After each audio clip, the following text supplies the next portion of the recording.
Assalamualaikum warahmatullahi wabarakatuh. Apa kabar semuanya? Selamat datang di channel saya Gado-Gado at Home. Pada kesempatan kali ini saya akan berbagi tentang sandwich generation. Baru-baru ini digadang-gadangkan tahun 2045 sandwich generation akan sangat banyak. Lalu bagaimana antisipasinya? Sandwich generation adalah generasi yang terjepit antara tanggung jawab merawat orang tua yang menua dan anak-anak mereka. Sandwich generation bukan kelompok atau generasi tertentu, melainkan bagian dari extended family. Extended family adalah keluarga yang melibatkan lebih dari 3 generasi anggota keluarga. Istilah ini diperkenalkan oleh Dorothy Miller dan Elaine Brody pada tahun 1981 di Amerika Serikat dalam komunitas pekerjaan sosial dan gerontologi.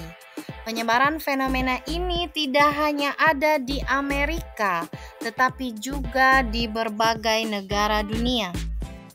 Anggota sandwich generation menghadapi tantangan unik seperti menjaga keseimbangan antara pekerjaan, perawatan anak-anak, dan perawatan orang tua yang mungkin memerlukan bantuan medis atau perawatan sehari-hari. Sehingga situasi ini tentu saja dapat menghasilkan tekanan emosional, keuangan, dan fisik yang signifikan. Upaya pemerintah untuk melepaskan diri dari perangkap ekonomi kelas menengah atau middle income trap ternyata tidak semudah seperti yang diinginkan. Beragam rintangan menghadang di depan, salah satunya adalah melonjaknya sandwich generations. Diketahui menurut Rista Zwestika, financial planner expert dari PINA Indonesia, porsi sandwich generation di Indonesia sudah mencapai 77,8% dari total populasi. Selama ini digandang-gandangkan Indonesia akan menuju generasi emas pada tahun 2045. Namun, dampak terhadap visi Indonesia Emas 2045 dari adanya porsi sandwich generation yang cukup besar mungkin saja dapat mengganggu terwujudnya visi tersebut, di mana 77,8% kebutuhan lansia akan ditopang oleh anggota rumah tangga yang bekerja. Penyebab tingginya sandwich generation adalah ketidaksiapan masyarakat Indonesia untuk memasuki masa pensiun.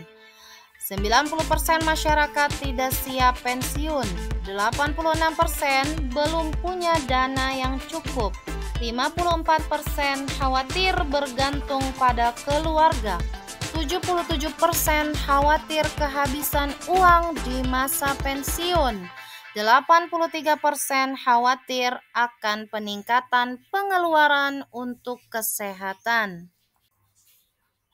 Selain itu, terdapat hal yang perlu dikritisi terhadap gaya hidup generasi muda, yang mana generasi milenial harus lebih mengatur keuangannya dan generasi Z cenderung konsumtif, yang berpotensi tentunya menciptakan lebih banyak generasi sandwich. Solusi dan rekomendasi yang bisa diberikan ialah memutus lingkaran sandwich generation melalui kolaborasi berbagai pihak untuk meningkatkan edukasi keuangan ataupun literasi. Tingginya jumlah generasi muda yang terjerat pinjaman online untuk kebutuhan konsumtif ini terdata dari laporan data OJK dan Indef tahun 2023, di mana usia di bawah 19 tahun sebanyak 72.142 orang dan usia 19 hingga 34 tahun sebanyak 10 juta lebih. Selain dari pinjaman online, terdapat juga kerugian dari investasi bodong yang terjadi pada generasi milenial dan generasi Z Ternyata korban investasi bodong 30-40%-nya adalah generasi milenial dan generasi Z. Diketahui juga data dari Luno dan OCBC NISP bahwa generasi milenial ini tidak memiliki strategi investasi sebanyak 69% dari total generasi milenial. Dan juga 85,6% generasi muda Indonesia kurang sehat secara finansial. Adapun mengenai literasi keuangan, Gen Z 44,04%, lebih rendah dari tingkat nasional sebesar 48,45%.